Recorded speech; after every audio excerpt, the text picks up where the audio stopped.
Today, we are at the Corvallis Transit Center. We're going on a trip today. I got here early. Today's my birthday. And like Nos, I woke up early. This is the Albany Amtrak station. We've been here before. But today I'm actually going to take an Amtrak bus. The Cascade route between Eugene and Seattle, some of the buses are throughway buses. And that's especially the case now because the pandemic reduced demand. But pretty soon I'm going to be getting on a bus and going northward. This is the Salem Amtrak station. It's pretty classy. Right beyond it is the Salem Greyhound station, where I'll be going home. That's the bus I came in on. And over here, we're conveniently close to the center of Salem, which is defined by Willamette University and the governmental district. And we're going to go check some stuff out. Here's the state capitol, and right across from it is the Willamette University campus. It's all very stately, quite literally, but not really what we're here to see today. I didn't know this bridge was here, but it's very good that it is. This is an old railroad bridge that's been repurposed as a bicycle and pedestrian bridge. It is over the Willamette River. Behind me is Marion County. In front of me is Polk County. And the city of Salem is on both sides of the bridge. The majority of it is in Marion County behind me, and the minority of it, a small part, is in Polk County in front of me. And the Willamette here looks larger than in Corvallis.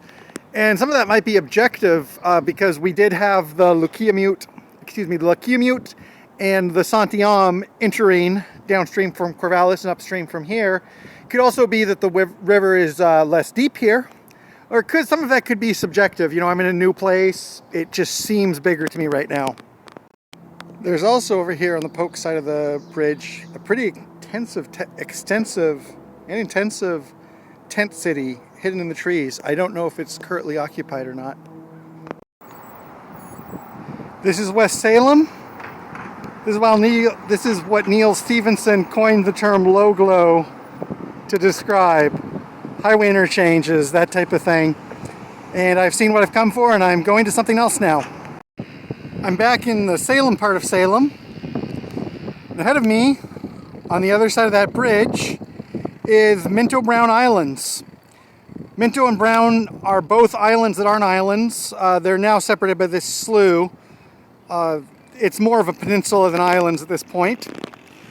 And it's a natural area, and I'm just going to walk around there a bit. It's kind of the highlight of the trip, and hopefully I'll have energy to still appreciate it.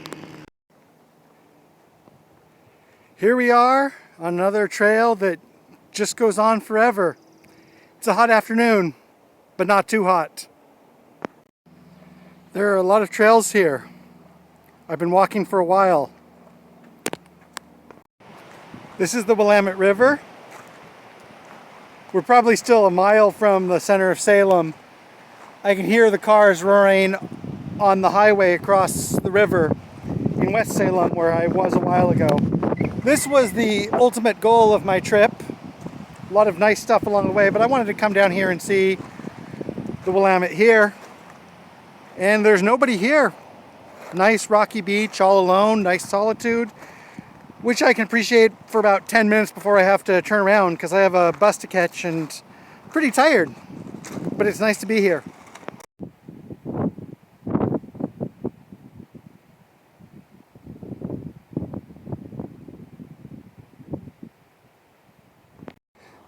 Okay, exploring is nice, but I don't think this is the right path. This concludes Minto Brown Islands, and we still have one or two things to do before we return. So this is downtown Salem, or part of it. Looks more like a classical city than the west side. Still, compared to other cities in Oregon, kind of car-centric. All is crowded. And I have one thing to do here, and then I'm going back to the bus station. Now, to be fair, and as an exception to what I just said, this is the Salem Transit Center. Pretty big, pretty modern. Built within the past dozen or so years. It was a different one when I was a teenager. So you know, maybe there is a little bit more mass transit. This looks a lot bigger than the Corvallis Transit Center. Of course, Salem's also a larger city. And this is actually not where I will be going back from. I'm just featuring it for a moment. I'm at the Greyhound station. Leave in under an hour. It's my birthday, so I have a cake. I have some tea. Studied a lot of things today, saw a lot of things, and I'm still looking for the proper insight to guide us. And I came back. And I find myself reflecting. Maybe Thomas Wolfe was wrong because he called his book, You Can't Go Home Again. Going home is easy. It's coming home, that's the hard part.